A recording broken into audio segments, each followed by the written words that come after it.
पाकिस्तान, घर में नहीं दाने और मम्मी चली भुनाने, ये शब्द अगर बोला जाए तो अतिशोक्ति नहीं होगी। मैं ऐसा क्यों कह रहा हूं? इनके विदेश मंत्रालय की तरफ से एक बयान आता है। बयान क्या आता है कि भारत में ना जो जूनागढ़ है ना, वो भी हमारा ही है और हम इसके लिए यूएन में बात उठाते रहे हैं। हमें ना इनकी बातों के साथ में इमरान खान की बातें याद आ गई। इमरान खान की बातें याद आ गई क्योंकि उन्होंने मैप में उसे अपना दिखाने का गुस्ताखी की थी। तो आज के सेशन में जानेंगे कि ये जूनागढ़ की कहानी क्या है। और ऐसे में जब मैं ये कह रहा हूं कि घर में नहीं दाने और मम्मी चली भुनाने, जो कि मैंने आपको बताया था 2 दिन पहले कि इनके यहां मॉल क्यों लुट रहे हैं, ऐसे में इनका यह बयान देश प्रेम की भावना को पाकिस्तानियों में पैदा करता है कि अरे भाई साहब, भले ही हमसे अपने मॉल ना सिमटे, भले ही हमसे अपना बलूचिस्तान कंट्रोल ना हो रहा हो, लेकिन भारत में से एक हिस्सा लेकर रहेंगे। ऐसा इनके यहां की ममता जहरा बलूच ने कहा है कि जूनागढ़ पाकिस्तान का हिस्सा था, भारत का उस पर अवैध कब्जा है।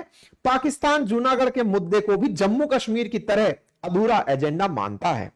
पाकिस्तान की तरफ से इनकी फॉरेन मिनिस्टर की स्पोक पर्सन के द्वारा जूनागढ़ मुद्दे पर बयान दिया गया। हालांकि बलूच मैडम जिस जगह से आती हैं, वो क्षेत्र खुद आजादी की मांग कर रहा है, लेकिन फिर भी पाकिस्तान जूनागढ़ मुद्दे को अनफिनिश्ड एजेंडा मानता है, जिस तरह से जम्मू कश्मीर को वो एक अनफिनिश्ड एजेंडा मानता है। आज भी इनकी जूनागढ़ के प्रति जो निष्ठा है, हम उसका संपूर्ण विश्लेषण करेंगे और समझेंगे कि ऐसे समय पर जब आपके पास कुछ ना बचा हो, तो आप अपने देश के लोगों को किस तरह का एक फेक मोटिवेशन देकर चलते हो कि देखो तुम्हारे सामने इंडिया है, खाना भूख लगी है, देखो इंडिया है, देखो तुमको प्यास लगी है, इंडिया है, बेरोजगार हो, इंडिया है। इस प्रकार से जो पाकिस्तान में इंडिया दर्शन कराए जाते हैं, उसमें फिर से जूनागढ़ मुद्दा एक नया मुद्दे के रूप में नहीं, पुराने मुद्दे के रूप में वापस आया है। क्या है ये जूनागढ़ की पूरी कहानी, डिटेल में हम आपको बताते हैं। खैर, हम आज भारत पाकिस्तान बनकर लड़ रहे हो, भारत बांग्लादेश के बीच में रिफ्ट पैदा हो रही हो, इन सबके कर्ता धर्ता अंग्रेज ही थे। अंग्रेजों ने पूरी दुनिया पर डिवाइड एंड रूल की जो पॉलिसी अपनाई, वो भारत पर भी बखूबी निभाई। उन्होंने कहा कि धर्म के आधार पर लड़ता हुआ छोड़ेंगे। थोड़े दिन और छोड़ जाते तो शायद वो जातियों के आधार पर भी लड़ाते, और थोड़ा छोड़ जाते तो पैसे के आधार पर भी लड़ाना उनको अच्छे से आता था। भारत पाकिस्तान को उन्होंने धर्म के आधार पर लड़ाया। कहा कि मुसलमानों के लिए एक देश होगा जिसका नाम पाकिस्तान होगा, और हिंदुओं के लिए कोई देश होगा ये नहीं, बाकियों के लिए एक देश होगा, उसका नाम इंडिया होगा।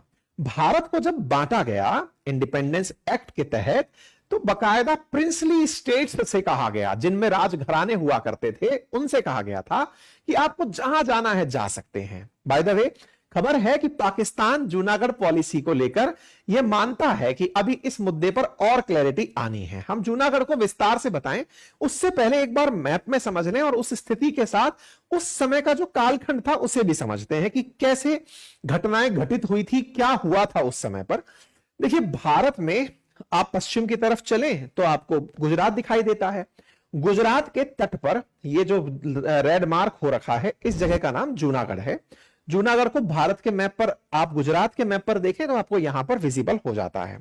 जूनागढ़ पाकिस्तान वाले अपने पाकिस्तान में भी इस तरह से दिखाते हैं, जूनागढ़ एंड मनवादार, वेस्ट पाकिस्तान, और इस तरह से पाकिस्तान वाले अपने मैप में इस जगह को दिखाते हैं, सर क्रीक को भी दिखाते हैं। घटना 15 अगस्त 1947 के बाद से शुरू होती है, क्योंकि जब अंग्रेज यहां से जा रहे थे, भारत आजाद हुआ था, बहुत सारे लोग जो कि धर्म के आधार पर बट गए थे, इनको मुसलमानों को कहा गया कि तुम पाकिस्तान तुम्हारा देश होगा, और जो पाकिस्तान में बसे हुए हिंदू थे वो स्वतः ही इस डर में कि जब यहां धर्म के आधार पर एक देश बन गया है तो हमारा अस्तित्व तो क्या ही होगा, इसलिए बड़ी संख्या में लोग पलायन करके भारत आने लगे। उस पलायन के दौर में हजारों लोगों की मौत हुई, धार्मिक हिंसा भड़की, और जो हालात हुए वो कई फिल्मों में कईयों बार बयान किए गए हैं।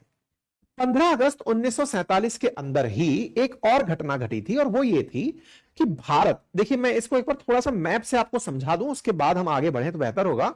आप इस भारत के मैप को देखें। 15 अगस्त से पहले, 15 अगस्त से पहले भारत, ये पूरा पाकिस्तान, बांग्लादेश, ये सब भारत का हिस्सा हुआ करता था ना। उस समय पर अंग्रेजों का कब्जा 2 प्रकार से था भारत में। एक, ये जो आप येलो कलर में देख रहे हैं, ये वो क्षेत्र था जहां ब्रिटिशर्स डायरेक्ट कंट्रोल करते थे, यानी कि यहां पर ब्रिटिशर्स की ही सरकार होती थी, कर्ता धर्ता ब्रिटिशर्स ही हुआ करते थे। और जो ये आप दूसरे कलर में, आप नीले कलर में जो ये जगह देख रहे हैं, ये वाले जो क्षेत्र आप देख रहे हैं, ये वो राजघराने थे जिनसे ये कहा गया था कि आप लोग हमारी ही नीचे रहेंगे, हमारी महारानी के अंडर में आप सुरक्षित रहेंगे। लॉर्ड वेलेस्ली ने इन लोगों को कभी यह कहा था कि आप भले ही अपने क्षेत्र के राजा हो, लेकिन यह मान लो कि आपने हमारी रानी की सरपरस्ती कबूल कर ली है, ब्रिटेन की महारानी के आप अंडर में हैं, अब आपको कोई नहीं छुएगा, आप अपना राज चलाते रहें और राज के साथ साथ हमें टैक्स देते रहें।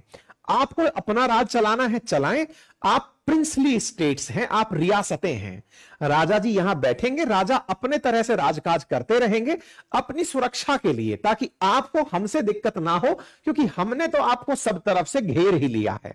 अगर ज्यादा दिक्कत करोगे तो हम आपके राजघराने को भी अपने अंडर में कर लेंगे। राजाओं को भी लगा कि चैन से अगर रहने का मौका मिल रहा है तो रहते हैं। ऐसे में बहुत से राजा उनको अपनी तरफ से कर देना शुरू कर दिए, टैक्स देना शुरू कर दिए। ये वो रियासतें हैं जो आपको भिन्न कलरों में दिख रही हैं।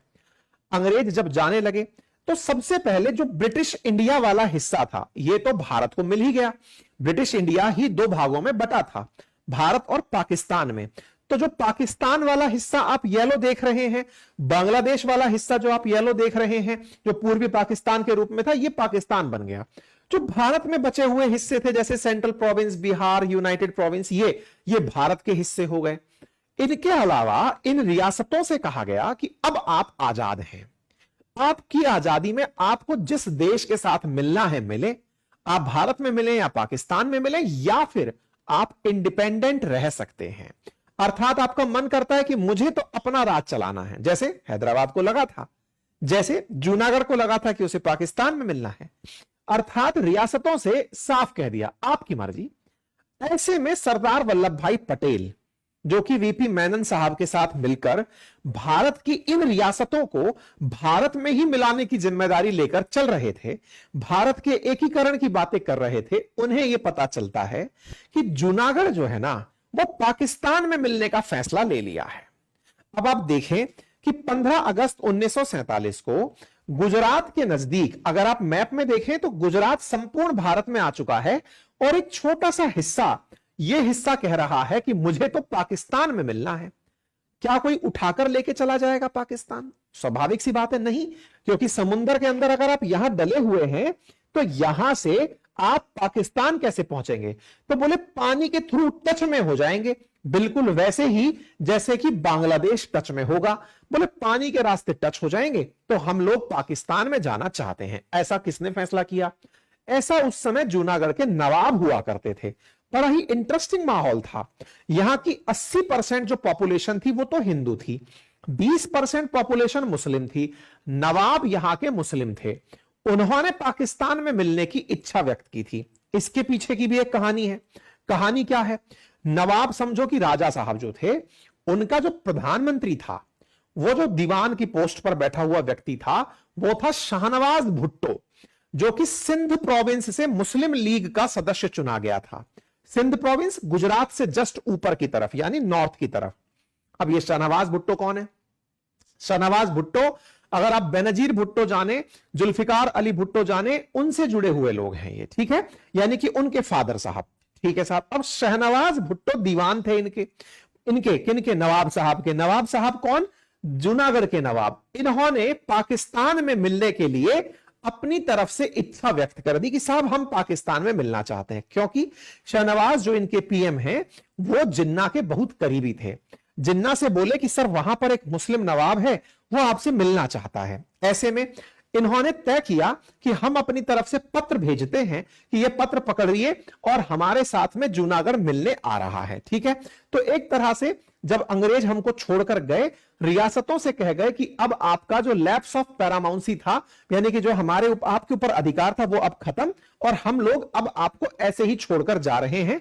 ऐसे में जूनागढ़ के साथ में जो घटना घटी वो ये थी कि जूनागढ़ के जो नवाब महाबत खान थे, उन्होंने पाकिस्तान के साथ जाने का ऐलान कर दिया, और इनके जो दीवान थे शाहनवाज भुट्टो, वो पूरी तरह से उधर मुस्लिम लीग में जिन्ना के साथ बातचीत कराने में लगे हुए थे। बहुत सी किताबों में अपने अपने इस पूरी घटना को लेकर जिक्र है। कहते हैं कि शाहनवाज जुलाई 1947 में जिन्ना से मिलते हैं, यानी कि अगस्त से जस्ट पहले, और जिन्ना को बंटवारे की तारीख तक शहनवाज से शांति बनाए रखने की कहते हैं।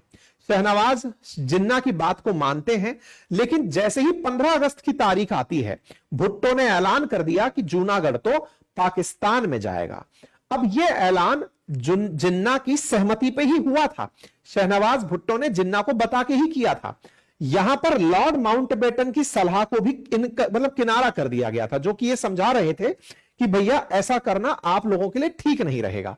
ये है वो शहनवाज भुट्टो जिन्हें फैमिली ट्री में अगर आप देखें तो ये रहे शहनवाज भुट्टो। इनके बेटे हुए जुल्फिकार अली भुट्टो, जुल्फिकार अली भुट्टो की बेटी हुई बेनजीर भुट्टो, बेनजीर भुट्टो जिनको कि आतंकियों ने मार दिया था, पीएम रही थी। इन्हीं के बेटे हैं बिलावल अली भुट्टो, जिनके ऊपर कई बार मीम बनते हुए आपने देखे हैं। ये विदेश मंत्री भी रहे हुए हैं। बेनजीर भुट्टो के पति आसिफ अली जरदारी, जो इस समय पाकिस्तान के राष्ट्रपति हैं। तो आप समझ सकते हैं कि ये कितनी की पोजीशन थी शहनवाज भुट्टो की, ये कितना ज्यादा मायना रखते थे। ठीक है, कई किताबों में से एक, जैसे राजमोहन राय गांधी की जो किताब है, इसके अंदर लिखा गया कि इस संग्राम के अंदर लगभग 7 लाख लोग जो जूनागढ़ में रहते थे, उनमें से 80% हिंदू थे। जूनागढ़ के नवाब जब यूरोप में थे तो राजमहल में कुछ अनबन हो रही थी। सिंध में मुस्लिम लीग के लीडर जो शाहनवाज भुट्टो थे, ये दीवान बन गए थे और ये भुट्टो के साथ और जिन्ना के साथ गहरा संबंध रखते थे। ऐसे में जूनागढ़ को पाकिस्तान में मिलाते समय जनता की राय नहीं ली गई थी। ऐसे में काठियावाड़ के नेताओं की सलाह को भी भुट्टो ने नहीं माना। जनता नहीं चाहती थी कि जूनागढ़ पाकिस्तान में मिले, लेकिन जूनागढ़ के पाकिस्तान में नवाब ना मिल जाएं, इससे बचने के लिए तरीका क्या अपनाया जाए। क्यों? क्योंकि जूनागढ़ के नवाब ने तो प्रॉपर तरीके से एक ट्रीटी ऑफ एक्सेशन लिख करके पाकिस्तान को भेज दी कि साहब ये पकड़ो विलय पत्र, ये वो विलय पत्र है जो कि पाकिस्तान को भेज दिया गया। जूनागढ़ के विलय को पाकिस्तान में करने वाला जो दस्तावेज है, ये आपके सामने यहां तस्वीरों में दिख रहा है। इसको भेज दिया गया था कि साहब हम तो पाकिस्तान में मिलना चाहते हैं। जनता चाहती नहीं तो क्या करें। इस बीच में एक तरीका हो सकता था, और वो तरीका क्या था? तरीका यह था कि जनता खुद अपनी सरकार बना ले। देखो, राजा का फैसला मानना पड़ेगा क्योंकि रियासत है, लेकिन रियासत की एवज में एक ऐसी स्थिति बन सकती है जो अंतरिम सरकार की होती है, जैसे बांग्लादेश में हुआ है अभी। जैसे शेख हसीना जो है, उनके स्थान पर अभी मोहम्मद यूसुफ के केस में अंतरिम सरकार बनी है, और दुनिया वाले उस अंतरिम सरकार को भी वैल्यू दे रहे हैं। भारत की तरफ से भी उनको ग्रीटिंग दी गई है, तो अमेरिका की तरफ से भी दी गई हैं। सब लोग उनसे वैसे ही बात कर रहे हैं जैसे कि एक ओरिजिनल सरकार हो। हालांकि मोहम्मद यूसुफ कोई चुनी हुई सरकार से नहीं आए हैं, उसके बावजूद उन्हें वैल्यू मिल रही है। ऐसे ही एक विकल्प निकलकर आया कि नवाब को अगर पाकिस्तान में मिलने का दस्तखत कर दिया, एक्सेशन पेपर साइन कर दिया, तो अब इसके ऊपर कोई दूसरा तरीका क्या निकाला जाए। बोले दूसरा तरीका यह है कि यहां की जनता खुद अपनी सरकार बना ले, और ऐसे में वो सरकार उस नवाब को अपनी तरफ से किनारा कर दे कि हम आपकी बात नहीं मानेंगे, हम अपना फैसला खुद करेंगे। इसी के लिए जूनागढ़ के अंदर एक सरकार का गठन, अंतरिम सरकार के गठन का निर्णय लिया गया, और उसको कहा गया आरजी हुकूमत। आरजी हुकूमत का गठन हुआ, जूनागढ़ आरजी हुकूमत, जिसने अपने स्तर पर यह फैसला किया कि हम राजा के साथ नहीं जाएंगे। और आरजी हुकूमत ने अपने साथ कुछ अपने नेता, प्रधानमंत्री बनाए, और एक प्रकार से नवाब को किनारा कर दिया कि नवाब साहब आप अपना फैसला जो भी ले, हम आपके साथ नहीं चलेंगे। ठीक है साहब। ऐसे में भारत की तरफ से उस समय वीपी मेनन साहब लगातार लगे हुए थे इनको वो तरीके बताने के लिए, ताकि भविष्य में कोई बवाल ना कटे। यही है वो जूनागढ़ के नवाब। अच्छा, एक चीज यहां पर और ध्यान देने योग्य है, भारत चाहता तो सैनिक कार्रवाई करके भी उसे अंदर ले सकता था, लेकिन भारत उस प्रक्रिया में भविष्य में किसी प्रकार की दांवपेच में नहीं फंसना चाहता था। इसलिए जनता को ही राय लेने के लिए कहा जा रहा था, समझाया जा रहा था कि आप अपने हिसाब से फैसला लें, आप डिसाइड करें कि आप मिलना चाहते हैं कि नहीं। हां, भारत ने एक काम जरूर किया था, जूनागढ़ के आसपास इस तरह से बॉर्डर फेंसिंग कर दी थी ताकि उन लोगों को यह पता चले कि भविष्य में भी जूनागढ़ को आइसोलेट करके भूखा मारा जा सकता है। बॉर्डर्स पर कहा जाता है कि सेना की तैनाती, पानी के अंदर जहाजों की तैनाती, ताकि जूनागढ़ की कनेक्टिविटी पाकिस्तान से कट जाए, भोजन तक के लिए मोहताज हो जाए। ऐसे में यह कहा जाता है, रिपोर्ट्स हैं, मतलब इसको ऑफिशियल डॉक्यूमेंटेशन कहीं नहीं मिला है, तो ऐसे में जूनागढ़ को आइसोलेशन का डर सताने लगा और यहां की आबादी को लगा कि कल को अगर हम बाई चांस पाकिस्तान बन गए तो ये तो हमें भूखा मार देंगे, बेहतर यही है कि भारत से ही मिला जाए। लेकिन भारत इसमें आरजी हुकूमत के फैसले के साथ साथ जनता का फैसला भी चाहती थी, जनमत संग्रह करा के, और बकायदा यहां पर वोटिंग करवाई गई और उस वोटिंग में यहां के लोगों से राय लेते हुए कि हां भाई बताओ कौन किस तरीके से किस तरह जाना चाहता है। ऐसे में भारत के साथ में उन्हें कंट्रोल में लिया गया। 9 नवंबर 1947 के दिन जूनागढ़ को नियंत्रण में लिया गया और इसीलिए 9 नवंबर को जूनागढ़ स्वतंत्रता दिवस के रूप में मनाता है। जूनागढ़ में बकायदा यहां पर वोटिंग करवाई गई 20 फरवरी 1948 को, जहां 2 लाख मतदाताओं ने वोट दिया। उनमें से 1,90,870 मतदाताओं ने भारत का साथ दिया और मात्र 91 मत जो हैं वो पाकिस्तान के समर्थन में गए। अर्थात हमने हर तरह से, हमने ना केवल वहां पर आरजी हुकूमत जो सरकार है उसके तरीके से, बल्कि वहां पर जनमत करा करके भी इस विषय को डिक्लेयर किया था। ठीक है, इंटरेस्टिंग बात क्या है कि यहां पर पाकिस्तान वाले कहते हैं कि हमारे पास ट्रीटी ऑफ एक्सेशन आ गया था इसलिए वो हमारा है। भारत कहता है कि हमने वहां की जो अंतरिम सरकार थी उसका निर्णय सुना। नंबर दूसरा, हमसे वहां पर शाहनवाज भुट्टो ने भी कहा, शाहनवाज भुट्टो का यहां पर एक बयान आता है जिसमें वो भारत से कहते हैं कि वो अपनी सरकार बना ले इस जगह पर। बोले हमको तो ये कहा गया था, हमने इसलिए ऐसा किया। पाकिस्तान इस मामले को यूएन लेकर चला गया कि सर देखो इन्होंने इस तरह से वहां पर कब्जा कर लिया है। इस बात में एक और बात निकलती है और वो ये है कि कहते हैं सरदार पटेल जो थे ना, वो शुरुआत में कश्मीर में इतने इंटरेस्टेड नहीं थे, लेकिन जब पाकिस्तान ने यह गेम खेला कि ट्रीटी ऑफ एक्सेशन के दम पर वो पाकिस्तान वाले जूनागढ़ को अपना बताने लगे कि साहब जूनागढ़ के नवाब ने हमको बोल दिया है, तो बोले फिर कश्मीर क्या बुरा है। कश्मीर के राजा हरि सिंह थे जो हिंदू राजा थे, पॉपुलेशन मेजॉरिटी में वह मुस्लिम थी, तो भारत ने उनके राजा से कहा कि अगर तुमको सुरक्षा चाहिए तो आओ और हमें ट्रीटी ऑफ एक्सेशन साइन कर लो। तो हरि सिंह ने कश्मीर का जो भारत में विलय पत्र था वो कहते हैं कि जूनागढ़ से प्रेरित था। जूनागढ़ वाले जैसे लेटर दिखा के पाकिस्तान में मिल रहे थे, ऐसे कश्मीर वालों को लेटर दिखा के भारत में मिला लिया। तो ये दोनों मुद्दे कहते हैं कि शुरुआत में कश्मीर को लेकर के जूनागढ़ और हैदराबाद, ये 2 मामले ऐसे थे जहां पाकिस्तान ने भारत की सीमा के अंदर 2 रियासतों को अपना बताने का दुस्साहस किया। तो फिर कहते हैं साहब पटेल साहब जो है ना, उन्होंने कहा कि नहीं ऐसे काम नहीं चलेगा, उस जगह को भी अब अपन करते हैं अपना। तो इस प्रकार से पूरी तरह से जूनागढ़ जो है वो बना और उसके बाद में फिर हैदराबाद भारत का हिस्सा बना। आज पाकिस्तान वाले दुनिया भर में जूनागढ़ का मुद्दा उठाकर ध्यान बटाने का प्रयास करते रहे हैं। ऐसे में पाकिस्तान वालों ने पिछले 2-3 साल पहले भी जब इमरान खान की सरकार हुआ करती थी तब भी इस क्षेत्र को अपने मैप में दिखाया था और भारत ने इसको अपनी तरफ से एक मजाक ही कहा था कि ये लोग अपनी तरफ से केवल संतुष्टि के लिए ये काम कर रहे हैं, इन्हें करने दें। ठीक है, उम्मीद है आप सभी साथियों को ये जानकारी पसंद आई होगी। कृपया करके आप इस जानकारी को अपने साथियों के साथ साझा करें।